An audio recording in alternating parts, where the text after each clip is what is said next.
Jawaharlal Nehru university यानी JNU में 4 साल बाद छात्र संघ चुनाव हुए हैं। इन चुनाव में लेफ्ट और एबीवीपी के बीच जबरदस्त कांटे की टक्कर चल रही है। चुनाव में अभी वोटों की गिनती जारी है। चुनाव में अध्यक्ष पद पर खड़े हुए लेफ्ट के कैंडिडेट आगे चल रहे हैं। इसके साथ ही बाकी के 4 पदों पर भी लेफ्ट के ही कैंडिडेट आगे चल रहे हैं। हालांकि वोटों की गिनती की शुरुआत में अखिल भारतीय विद्यार्थी परिषद यानी एबीवीपी सभी पदों पर इनको कांटे की टक्कर दे रही थी, लेकिन अब वो पिछड़ती दिख रही है। अब तक की हुई वोटों की गिनती के बाद प्रेसिडेंट पोस्ट पर लेफ्ट विंग के धनंजय को 2411 और एबीवीपी के उमेश चंद अजमीरा को 1787 वोट मिले हैं।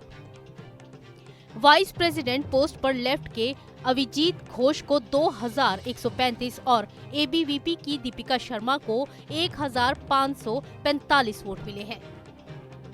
इसके अलावा जनरल सेक्रेटरी पोस्ट पर लेफ्ट की प्रियांशी आर्या को 2719 और इसी पद पर एबीवीपी के अर्जुन आनंद को 1992 वोट मिले हैं। जॉइंट सेक्रेटरी पोस्ट पर लेफ्ट कैंडिडेट मोहम्मद साजिद 2336 वोटों से आगे चल रहे हैं, जबकि एबीवीपी के गोविंद दांगी को 2159 वोट मिले हैं। यानी सिर्फ जॉइंट सेक्रेटरी की पोस्ट पर ही एबीवीपी लेफ्ट के करीब पहुंच पाई है। जेएनयू में हुए छात्र संघ चुनाव में इस बार लेफ्ट की 3 पार्टियां एक साथ मैदान में उतरी हैं।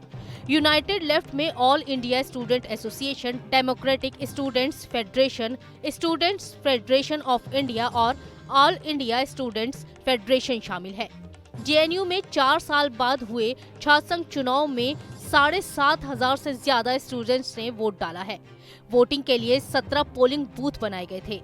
22 मार्च को हुई वोटिंग में रिकॉर्ड 73% वोट पड़े थे। पिछले 12 साल में ये पहली बार है जब छात्र संघ के चुनाव में इतने वोट पड़े हों।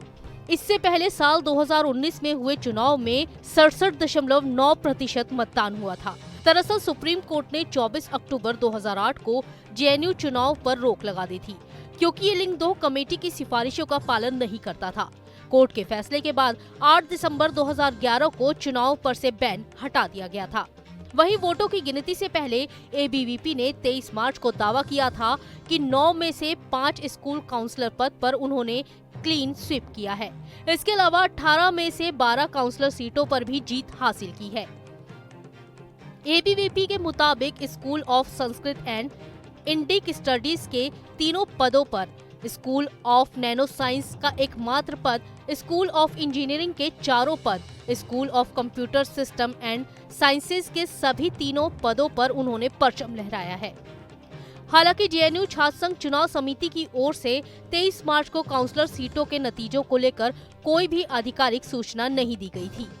चुनाव के केंद्रीय पैनल के लिए टोटल 19 उम्मीदवार मैदान में है। केंद्रीय पैनल में अध्यक्ष, उपाध्यक्ष, संयुक्त सचिव और महासचिव शामिल है। स्कूल काउंसलर के लिए 42 लोग किस्मत आजमा रहे हैं और वहीं अध्यक्ष पद के लिए 8 उम्मीदवारों के बीच मुकाबला है। आपको बता दें कि जवाहरलाल नेहरू यूनिवर्सिटी की स्थापना 1959 में की गई थी। यूनिवर्सिटी के स्टूडेंट यूनियन का नाम Jawaharlal Nehru university student union रखा गया था। साल 1971 में यहाँ छात्र संघ का पहला चुनाव हुआ था।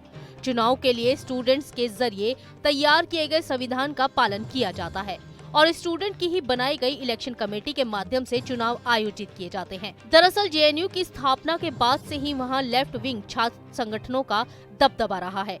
इसका अंदाजा इसी से लगाया जा सकता है कि जेएनयू में 22 बार एसएफआई और 11 बार एआईएसए ने प्रेसिडेंट पद पर जीत हासिल की है। सिर्फ साल 2002 में राइट विंग की तरफ से एबीवीपी के संदीप महापात्रा एकमात्र प्रेसिडेंट रहे हैं। वहीं अब वोटों की गिनती के बाद ही ये साफ हो पाएगा कि इस बार चुनाव लेफ्ट के खाते में गया है या एबीवीपी के। Team news nation.